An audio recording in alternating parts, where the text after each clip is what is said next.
All right. Well, that's interesting. We should talk about this a little bit more about the supposedly very clean diesel. In fact, let's bring in our next guest on this, Dr. John Rieuwerts, who is author of An Air That Kills, Our Invisible Air Pollution Crisis. Dr. Rieuwerts, good evening. Good evening. What's your view, first of all, on the diesel scrappage idea? Then, is there merit in this for you?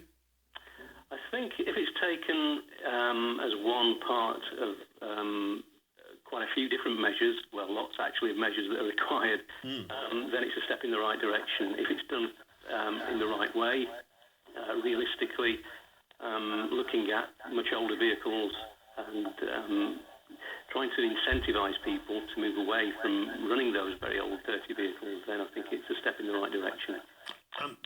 John, there's a really weird echo on your line, actually. I'm going to pass you back just for a moment and see if we can get you on a better line, because it's going to put me off, even if it doesn't put anybody else off. It was a little bit strange, so we'll come back to you in just a moment. Andrew in Beckenham says, Clive, yes, scrap all rotten diesels.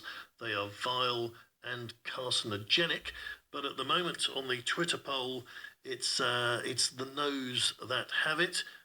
This idea not proving very popular. I think we've got you back, John, have we? Hello there, yeah. That's much better. Yeah, good, I think. So diesel is a big part of the problem, you would say, in terms of the effect on our health. It is a big part of the problem, yes. Diesel fumes have been associated, diesel fumes in general have been associated with carcinogenicity, with causing cancer. When it comes to the International Agency for Research on Cancer, for example, they link it with lung cancer, and it's the individual pollutants in diesel exhaust that are of most concern. NO2, I think your previous callers and guests have talked about, and small particles as well, very tiny, invisible particles. Well, I don't know whether you heard our last caller. He said he thought his was super clean. It's the newest technology. It's blue something or other, and it's got it removes some of the particulates. I mean, is there a technical answer to this, that you can kind of filter stuff out?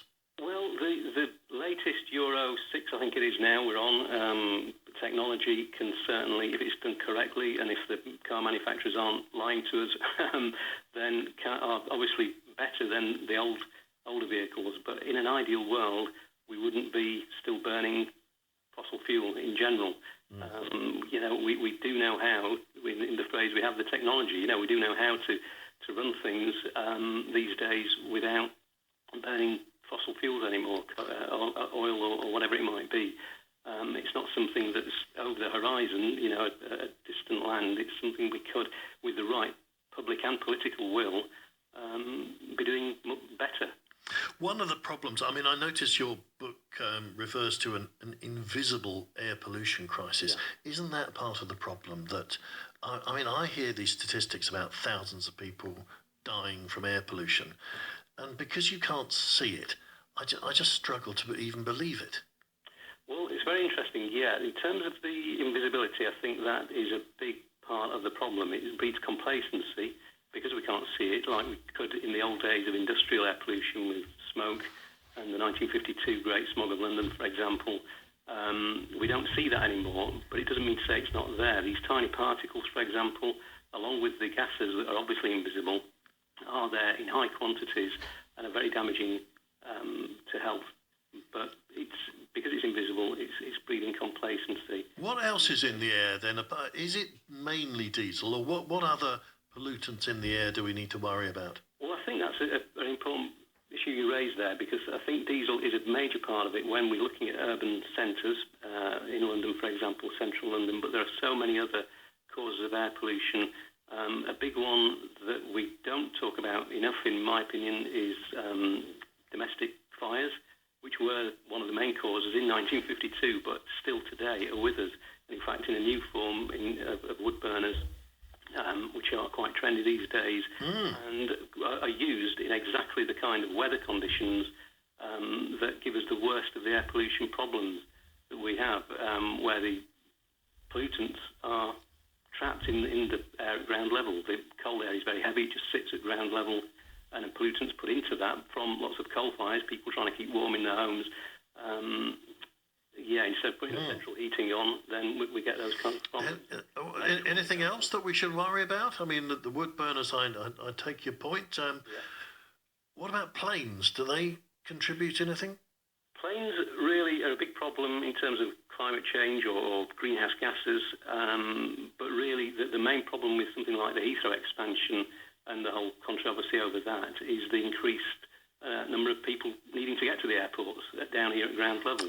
Yes. So, there are plenty. I mean, even agriculture, would you believe, has a big part to play. We never talk about that.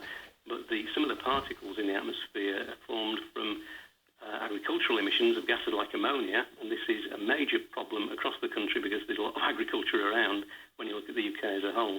And those gases combining with gases like NO2 to form some of these small particles. So it's quite complex once you start looking into it. It certainly is. Thank you very much indeed, Dr. John Rieuwerts there, author of An Air That Kills, Our Invisible Air Pollution Crisis. More calls coming on this.